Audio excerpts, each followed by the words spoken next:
Hello and welcome back to Nat Scraps. I hope you have had a wonderful day. Thank you for joining me for another process video. Today we're creating a layout with my daughter when she's been a bridesmaid. Now you're going to see lots of photos coming up and lots of layouts with my kids as bridesmaids and groomsmen for their cousin's wedding and family photos because it was a huge event and it was a massive event for us. For those of you that do know me personally, my nephew lived with me for a number of years, so to see him married, it was nearly like seeing one of my own children married off. So it was a pretty special day for us. I was so fortunate that they invited my kids to be bridesmaids and groomsmen, and my daughter, as much as she likes her track pants and her goth black look, caved and become the reluctant bridesmaid for the day. And this is just me documenting that. I've cut some photos from different sizes. So we've got a photo of her nails that were all done properly with proper acrylic nails. We had the photos of her toenails all painted up and that beautiful dress that she was wearing. Before the day, when she first got asked, she wasn't going to be a bridesmaid at all. She was she wasn't going to wear a dress at all. She'd said that she would be part of the wedding as long as she didn't have to wear a dress. So along the way, whether she was talked into it or gradually changed her mind, she'd probably say she was coerced, but she did go along with it, and I'm so glad she did because we got to see her so grown up and looking so beautiful. I did say on the day it might be the last time I ever see her in a dress. I hope not, because she was stunning, but we'll see. So I'm creating today with the Timeless, the Now and Forever collection. This was a Valentine's collection that came out probably in around about January, I think. It must have been roughly around there, around Valentine's Day, so this year. I absolutely love this collection, and I'm kicking myself now that I didn't get more because it perfectly matches not only my daughter's dress but my dress, which had mint green in it. And it's these things happen. So I'm just starting off with creating layers, and I'm also cutting titles here. So you see that is bridesmaid. I cut this in the mulberry paper, and I also cut it in black and in the shimmer mulberry paper.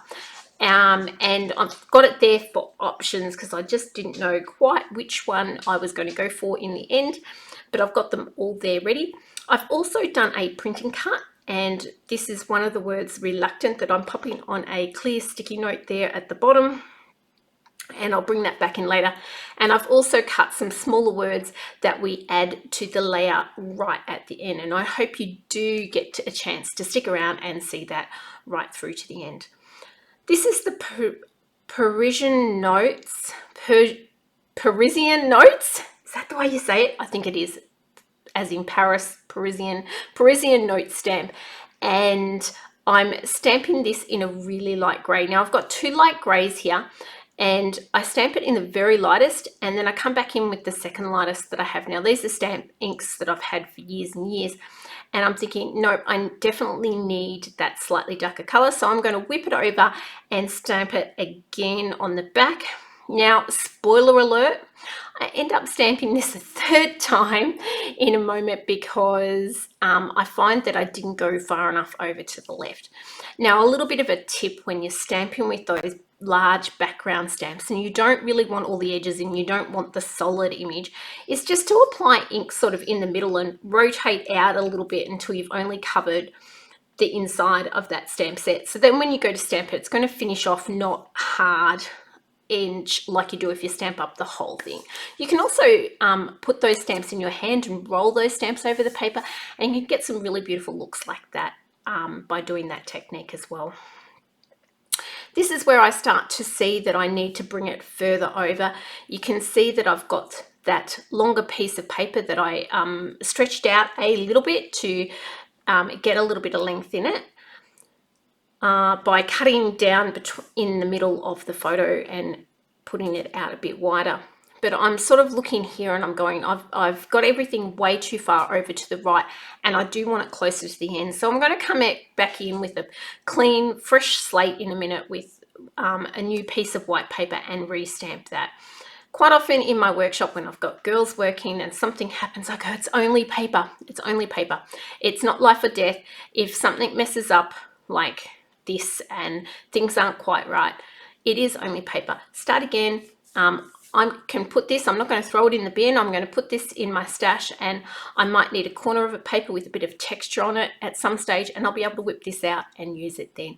So I do try to fix it here without restarting, but I don't like the end result. So yeah, we're going to just go, and third time's a charm. We get it pretty much right on this third attempt. I'm just double checking with the piece that I am sort of tossing off to the side, that I'm getting things in roughly the same position as I just had them, except further over. What I liked about this stamp is that in Beth's bouquet and in all the flowers for the wedding day were these lovely kind of orchids, and I can see the resemblance of those orchids in this stamp set, in the flowers there in the stamp set, and that's why I was really drawn to using this as a texture and background piece.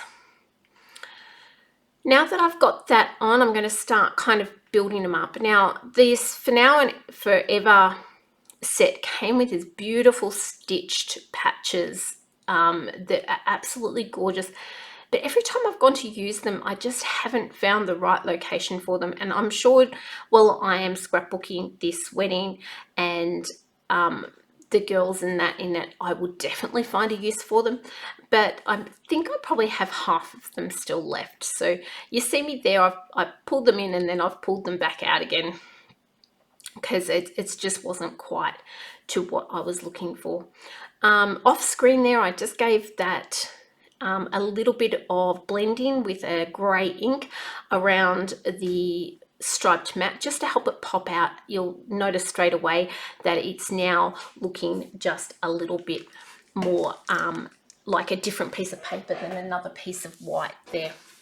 So I am going to go in and do the journaling and sort of tell the story. I don't very often write on my pages because I'm not very good at spelling and I always get something spelt wrong.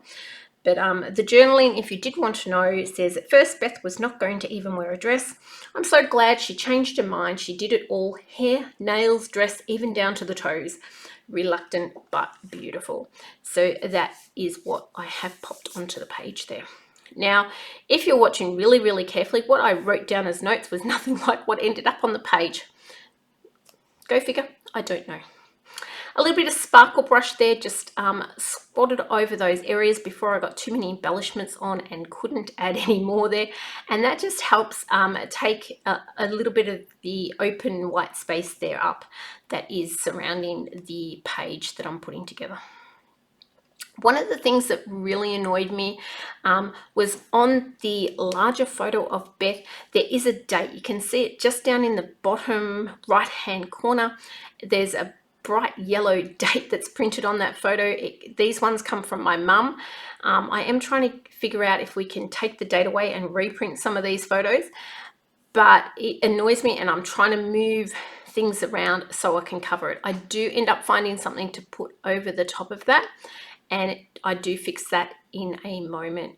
Now, I've done something really silly with that bridesmaid title, and I had stuck another piece of the peel and stick underneath as well. So it took me a while to get this title back up off that. I cut most of that out, mainly because it was really embarrassing how silly I was to actually put a sticker on top of it and think that it was going to come back off. But I had done it so I could see through and see where I could place this and hide the most of what I had.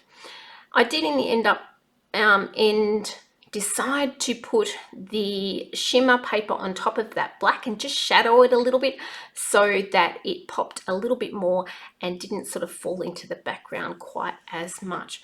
And I'm really glad I chose to do that, because I think if I hadn't, the title would not stand out.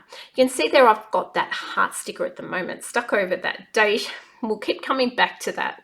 But I'll also tell you the other thing that kind of annoys me, and you'll see I end up changing it up around towards the end. I love the rows that I have placed just above those two small photos and below the journaling.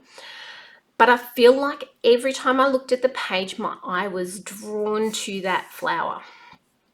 I really wanted to have something there, and I needed something there because the journaling doesn't take up the whole area.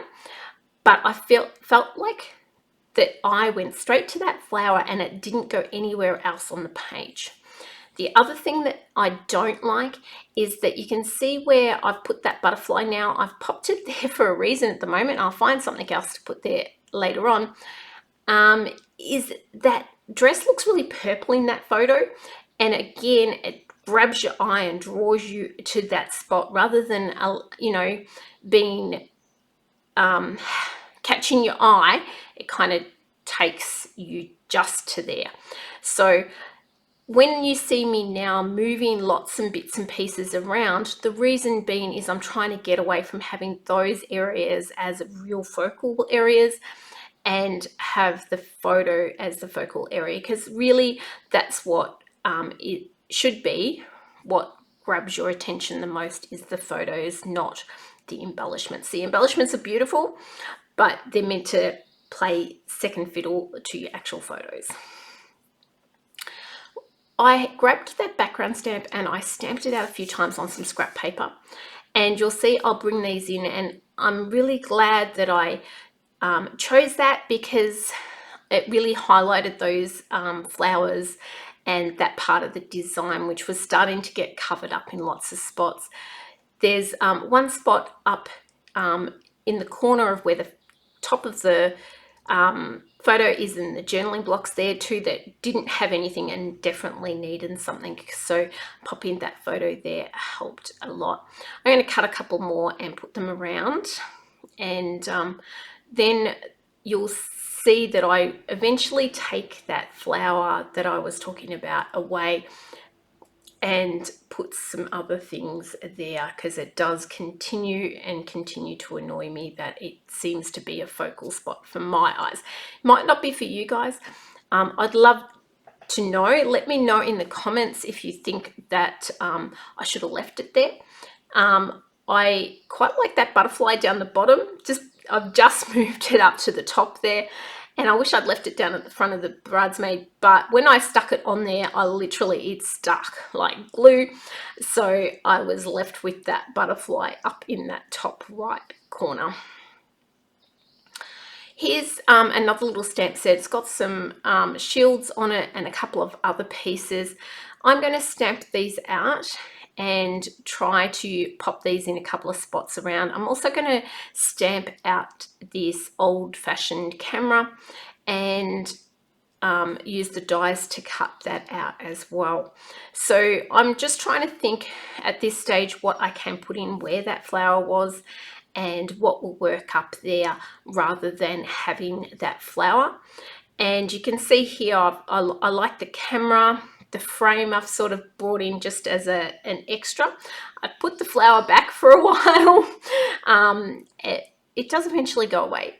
And then I'm going to come back in with those frames again, and I finally go a bit frame crazy. I do like it around the toes there because it highlights that photo a little bit, and which is part of the story, but also hides some of that purple that purpley colored, the way that it printed. So I like that it hides that a little bit. I'm going to come in with another bit of frame around the other side, and this is where I get a bit frame happy, and just slide that in behind the other photo just to give it a bit of balance there. And then I think I pop one up in the top corner as well. Yeah, I don't know. I think they were sitting there and I just needed to use them up in the end. So here we go. Where do I put this one, guys? Anybody's? Yeah, no. I think it goes up in the top. After editing the video twice, you'd think I'd know. Yep, there we go. So it's just peeking out there in the corner. Really wasn't needed, but it's peeking out. Then I'm going to bring in another stamp set in a second, and it's got some roses that can be stamped in layers, so you can stamp like a light layer and a dark layer. And I'd stamped this one in several different colors, trying to get, you know, gray in the background and pink on the top and pink in the background and gray on the top, whatever. And in the end, I just went for using the mulberry ink straight onto the piece and cutting them out.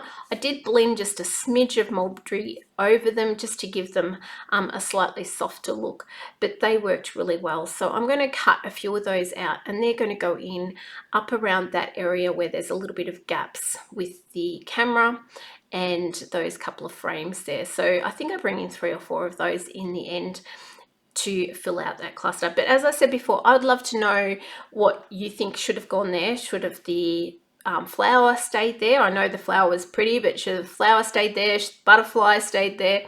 I'd love to know what you think. Leave a comment and let me know, because it always surprises me what people like and what people don't like, or what people would have done as opposed to what I did.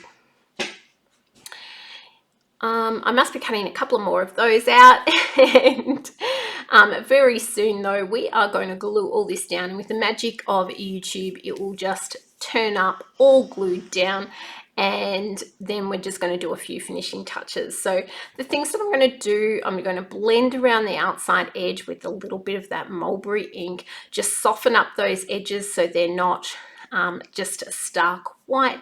And then with that large background stamp, I'm just going to randomly stamp in 3 sections. And when I do it, I'm going to stamp 2 or 3 times so that it's a little bit faded out and it's not just kind of one strength there. With that, that is pretty much done, guys. So please let me know what you think. Oh, I did forget the toes, hairs and nails, and these are the little words that I said we were going to pop on earlier. So there's toes, nails and hair, and that just adds to that story again of the how much she changed her mind from I'm not wearing a dress, and even right down to the day of the wedding she was unsure if she was even going to have makeup done, but her makeup was just absolutely amazing. Thanks so much for watching, guys. I hope you enjoyed it. There's a slowdown here of the layout as well as some still photos. If you've liked this video, please consider liking, subscribing and leaving comments. All those good things help us to be able to continue to grow and continue to produce videos. I hope you have a wonderful, wonderful day, and we will see you on the next one. Take care, guys. Bye. Tell me what's wrong and why you never said you felt that way. Guess you're trying to stay strong and